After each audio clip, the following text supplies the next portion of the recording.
Selamat pagi, Jess. Ini bagus banget nih. Komen ini tak replay ya. Komen ini penting sekali nih, ya Pak Jess. Karena kalau salah nanti justru malah bukan menjadi sehat, tapi malah menjadi penyakit.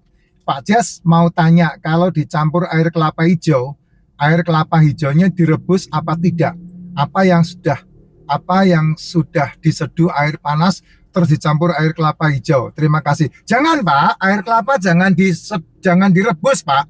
Nih hati-hati ya. Ini gara-gara di Thailand itu banyak dijual kelapa bakar itu ya. Saya enggak merekomendasi kamu makan atau minum kelapa bakar, Jess. Kelapa itu enzim sama elektrolitnya jos banget. Ya, di dalam kelapa. Kelapa itu punya nutrisi yang cukup spesial, yang cukup unik, yang tidak dimiliki oleh buah apapun. Itu kelapa. Karena minyaknya pun bisa menjadi membantu pencernaan dan lambung, dan empedu dan liver dan otak. Namanya MCT. MCT itu minyak kelapa sebelum VCO. Ya, VCO ya. Virgin oil. Nah, naik sedikit dari minyak kelapa, naik sedikit dari MCT baru masuk menjadi VCO. VCO ya, bukan CPO ya. Kalau CPO itu kan minyak sawit itu. VCO, virgin oil. Nah, itu penting banget untuk dipahami. Nah, air kelapa yang penuh dengan enzim, yang penuh dengan elektrolit itu, yang penuh dengan nutrisi spesial itu tidak boleh dibakar, tidak boleh dimasak. Kalau kamu makan kelapa bakar, itu hati-hati, sekali dua kali mungkin enak, ya, tapi lama-lama jadi racun di dalam tubuhmu. Nggak bagus, tidak disarankan dan tidak direkomendasi. Nah, bagaimana caranya? Kalau itu dipakai, diminum untuk dicampur dengan racikan makcin. Nah, racikan makcin itu ada kandungan elemen yang ketika dicampur dengan air kelapa hijau itu bisa menjadi anti kanker, antioksidan, anti inflamasi yang sangat luar biasa. Saya tidak sebutkan karena nanti pasti ditiru orang. Oh ya, ini aja yang racikan-racikan awal saya ngomong aja udah ditiru orang, ikut-ikutan jual, ya, yang tidak ngerti apa itu racikan, mereka ikut-ikutan jual dengan bahkan mencuri fotonya makcin dan namanya makcin, diganti makcin TJIN, diganti makcin TJIEN. Coba bayangin aja. Ya, saya sih tidak mau pusing dengan itu ya. Saya tidak perlu berbicara ke ranah yang bukan ranah saya. Bodoh amat, saya tidak pusing dengan itu.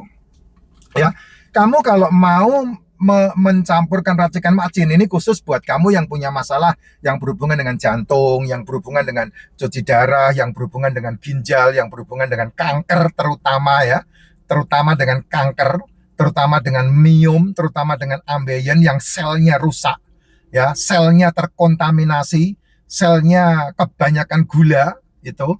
Nah, kamu butuh racikan makcin sekali-kali ya. Tapi pertama kali kamu harus 7 hari. Setiap hari kamu minum racikan makcin campur dengan air kelapa hijau. Setiap hari selama 7 hari. Setelah itu kamu bisa seminggu sekali, sebulan 2 kali, terserah. Ya, kayak saya ini kadang-kadang saya minum itu, tapi kadang-kadang enggak juga. Karena apa? Karena itu bisa membantu untuk menjadi antiinflamasi dan antioksidan. Nah, ketika mencampurnya jangan ketika dia mendidih. Jadi kamu tunggu racikan makcinnya udah adem, udah siap diminum. Nah, kamu campurkan dengan air kelapa hijau. Itu caranya seperti itu. Kamu mau minum pagi bangun tidur boleh, kamu mau minum siang setelah makan telur boleh, kamu mau minum sore setelah kamu makan boleh, kamu mau minum sebelum makan telur boleh, kamu mau minum sebelum makan sore boleh, terserah. Nggak ada aturan. Tapi selama 7 hari pertama ketika kamu mau minum itu, 7 hari berturut-turut, jangan jangan dijeda. Khusus ya, ini untuk orang-orang yang sudah bermasalah dengan metabolik, yang sudah bermasalah dengan masalah-masalah yang berhubungan dengan komplikasi. Karena memang itu rahasianya ada di situ. Apa Pak yang membuat itu ya? Karena di dalamnya kan tadi saya bilang, di dalam racikan makcin itu ada satu elemen yang ketika bercampur dengan air kelapa itu sangat luar biasa. Sakti banget itu. Gitu. Karena membantu proses perbaikan selnya cepat sekali. Nah, kalau kamu campur minum racikan Mak Din dicampur dengan air kelapa dan kemudian suplemennya adalah propolis dan royal jelly, nah itu sama liposomal glutathione, nah itu bagus banget. Sekali lagi, untuk kamu yang sudah punya masalah yang berhubungan dengan kanker, berhubungan dengan miom, kista, jantung, berhubungan dengan ginjal, berhubungan dengan masalah cuci darah, itu yang paling bagus banget. Tapi tetap konsep kesembuhannya adalah functional medicine, yaitu apa? Mengelola tubuh melalui mulut, bukan dengan obat. Nah, untuk yang sudah minum obat, saya udah sering bilang, yang obat pagi diminum tanpa sarapan.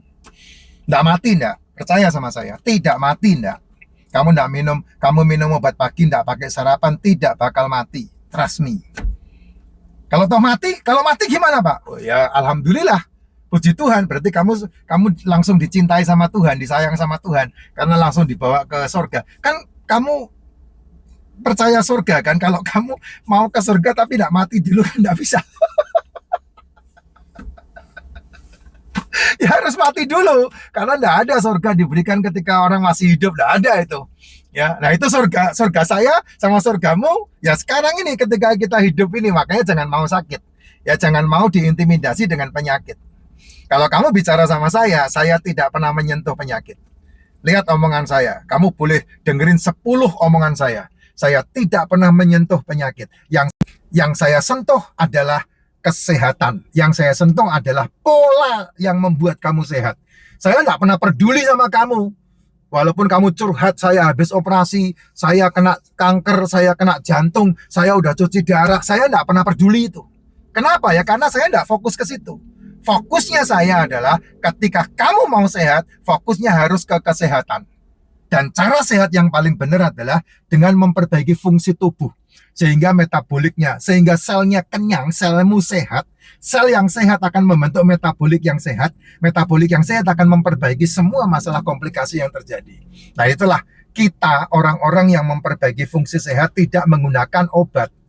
Part of part. Karena kalau kamu menggunakan obat, masalah gula darah dikasih obat formin, nanti nyambung lagi, nambah lagi obat prasol, nanti nyambung lagi obat kebas, nanti nyambung lagi obat ginjal, nanti ada kambing hitam namanya statin, nanti kambing hitam lagi namanya kanderstatin, nanti ada amlodipin, nanti ada lagi clopidogrel, nanti ada lagi furosemid, itu macam-macam banyak, bisa dari 1 OBAT bisa sampai 12 OBAT, kayak saya pernah terjadi sama saya. Nah itu sudah saya berhentikan semua. Tahun 2022 saya udah nggak minum itu lagi. Maka sehat sampai hari ini, Jess. Ya, kenapa? Karena itu bukan fokus. Fokusnya adalah sehat. Nah, cara sehat yang alami yaitu tadi, kamu harus membenahi tubuhmu dari mulutmu. Jadi intimidasi yang paling penting adalah mulut. Kamu harus mengintimidasi mulutmu supaya mulutmu makan makanan yang tubuhmu butuhkan. Jangan mau tubuhmu mengintimidasi mulutmu untuk makan yang mulutmu butuhkan. Jangan. Ya, makanlah yang tubuhmu butuhkan. Jangan makan yang mulutmu butuhkan. Sehingga kamu bisa memperbaiki fungsi kesehatan kamu. Nah, saya udah bacot kanan kiri depan belakang nih.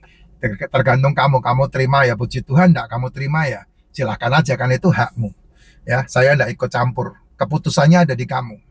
Yang makan mulutnya ya mulutmu, yang nyernak ya, yang menghancurkan makan itu lambungnya ya lambungmu, ususnya ususmu, pankreasnya ya pankreasmu. Ya, saya enggak pusing untuk itu. Jadi kamu mau terima syukur, enggak mau terima syukur, tapi saya tetap menyuarakan ini. Meskipun akun saya udah 8 akun di ban, saya enggak peduli. Dan setiap kali di ban saya yang buat baru, di ban saya yang buat baru, di ban saya yang buat baru. Sampai sekarang malah justru viralnya di Facebook. Sehingga saya enggak khawatir lagi akun saya mau di ban atau enggak. Gitu. Bayangin 8 akun loh dengan follower ratusan ribu loh. Di ban semuanya itu. Sama mentok. Padahal saya enggak pernah telanjang untuk joget-joget, enggak pernah. Tapi edukasi kayak begini. Tapi di ban sama mereka. Saya diintimidasi udah enggak kurang-kurang. Ya. Diintimidasi macam-macam udah enggak kurang-kurang. Ya enggak apa-apa. Selama saya bisa saksi bahwa apa yang saya sampaikan ini itu fakta yang harus diterima masyarakat dan masyarakat bisa sehat, why not?